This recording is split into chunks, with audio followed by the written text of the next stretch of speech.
What's good, YouTube? Antayami here, back with another video, and in today's video, we're gonna be going over Dracotail Kash. It's really actually pretty cool. I don't know if this is the best way to play the deck, but there's a really cool combo that I want to go over with you guys, so that's gonna be very awesome. Ignore the hair. The hair is looking kind of crazy today. I didn't even touch it. I just kind of woke up like this, so screw you if you think my hair is crazy, but you're right because my hair is crazy. So yeah, I'm still updating different decks and stuff like that. I'm gonna probably try out Sky Striker next and update it more, make sure it's like the right list. But I want to showcase this version of Dracotail if you guys like to see it. I know people have been on branded and things of that nature, but yeah, without further ado, let me show you guys this combo really fast, showcase the deck list, and then from there, I'm gonna let you guys use a skeleton to improve your Dracotail list. So let's go ahead and hop into this right now. All right, so here, I'm gonna go over this simple combo right here. We need a monster card, Fenrir, and Lucas, or a way to get to Lucas, which is the Rhoda for the Dracotail deck. So first, we're gonna start off with summoning Fenrir. Then we're gonna normal summon Lucas. Lucas effect is going to trigger by searching our Familia. Then we're going to activate Fenrir's effect to search. Let's just search for another Fenrir here. We are also playing Unicorn, but we're just search for a Fenrir because it wouldn't matter in this position. Then we're going to activate Familia's effect, and we're going to send this to the graveyard, and we're going to send 1 and 2. And this is going to turn us into a Grimoire. Lucas is going to trigger to set a spell or a trap, and we're going to set the Branded Fusion. I'm going to call it Branded Fusion, but it's Rahu. Then after that, we're gonna overlay into my favorite XYZ monster of all time, which is Dracosack. Dracosack detaching the Grimoire, and we're gonna do 2 tokens. We take these 2 tokens, and we are going to turn these into a Cherubini. Then after that, we're gonna activate Cherubini's effect by dumping for cost. If we don't have Malulu in rotation, we dump Malulu. But if you don't, if you do have Malulu in rotation, you can dump Ash Blossom, Ghost Ogre, or Bell, and then add it back later to your hand if you like, which is also very good. It's also very good if you know what matchup you're playing. But yeah, that's also fun. But here we're going to dump the Malulu. After that, we're going to take these 2 and we're going to turn these into a cross sheet. And then that's going to trigger our Grimoire in our graveyard since 2 monsters got sent to the graveyard at the same time because we link summoned. Then we're going to bring back our Grimoire. This is going to trigger our cross sheet. Our cross sheet is going to summon our Malulu back from our graveyard. And there's a lot of things you can do here. You can technically end on a seals because you can technically go like, let's say this is going to be banished, by the way, and I won't commit to this, but you can go triple burst. And then before you lock yourself into fusions, then you can make a seals and then like go crazy. But that's more hand dependent. So we're not going to go over that line, but the possibility is there.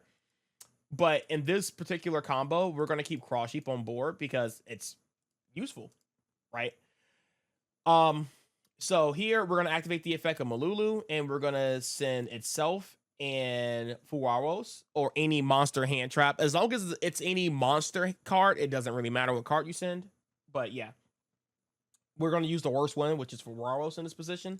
And we are going to, fusion summon into our big boy.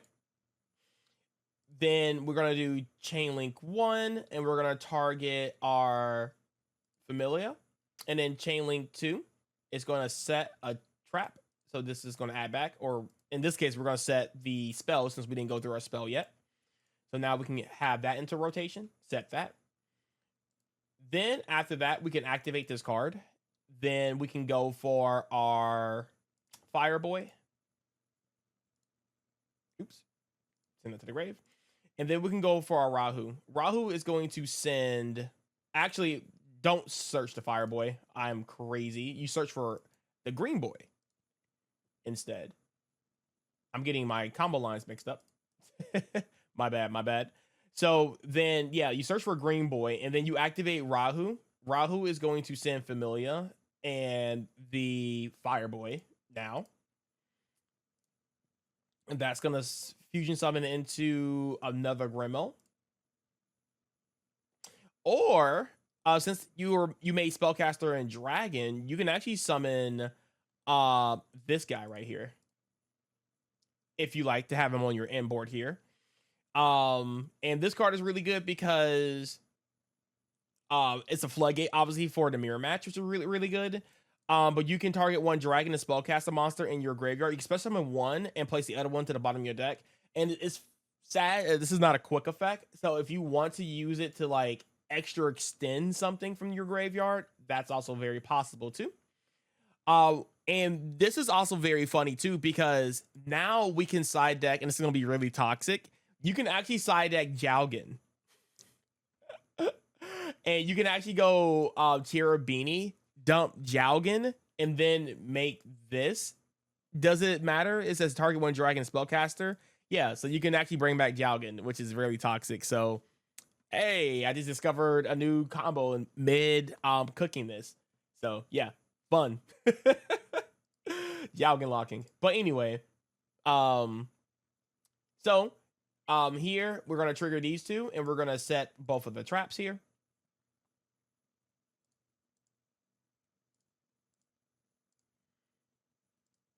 Boom, boom. And then we're going to activate our Fireboy, and we're going to put him to the bottom of the deck, and then add this back to our hand. And yeah, you're off to the races. So like, this is going to be our end board setup here. And it's very, very, very strong.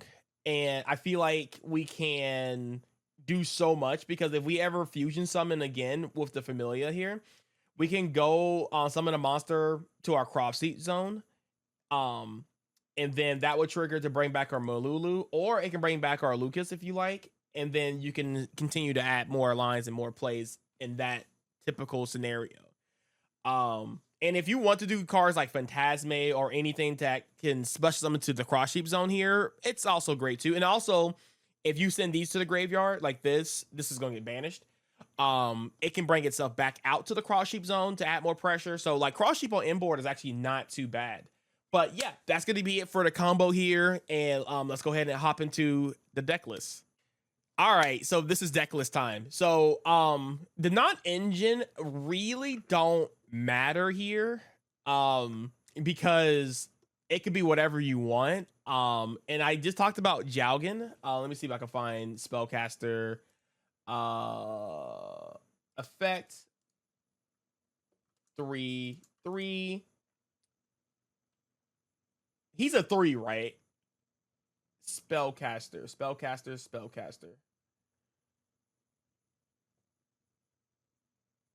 And then he is a light. Oh, you can also dump Ceremonial Bell to be Vanquish Soul. Dude, we are cooking right now. If you guys got this far, oh, Jowgen's banned. Jowgen's banned?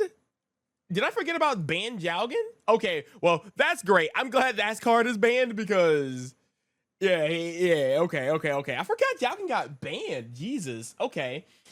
So, yeah. So there might be more cards that you can actually side in general, but Ceremonial Bell to beat Vanquish Soul is pretty good, right? So that's something you can look into. Forget I said Jowgen. Thank God it's banned. But yeah, that's really cool that you can do for your side deck patterns and stuff like that. That's awesome. But yeah, I'm playing the Kash tier package because it's a good engine for going first. I think a lot of people are not really prepared for Unicorn.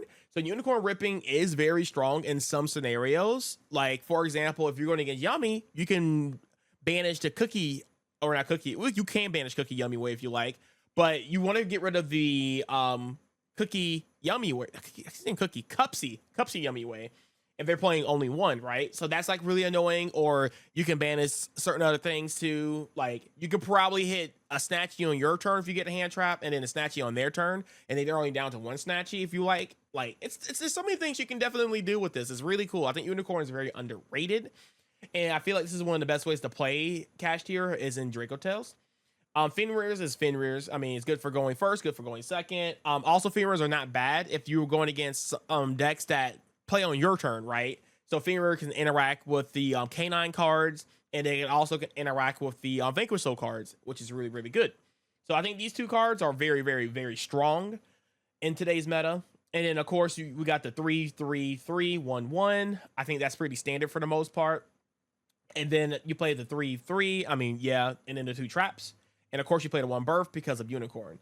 You always gotta play the 1 mag because mag is a insane hand trap in this deck, and you can recycle it, which is really good.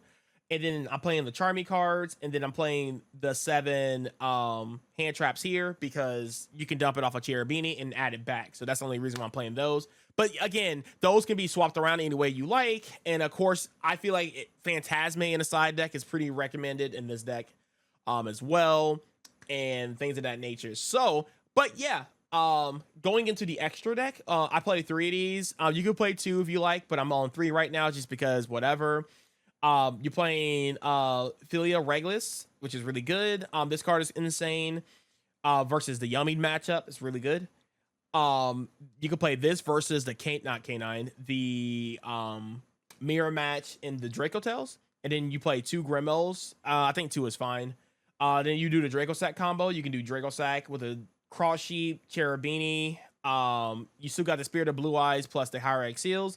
And there are certain lines where you can go triple bust into seals as well.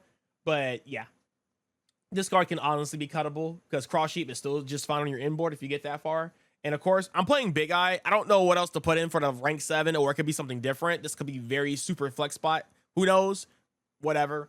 But that's going to be it for today's deck profile and video. So I hope you guys enjoy. If you guys have any comments for anything else, please let me know. And yeah, I'll catch you guys in the next video. Peace.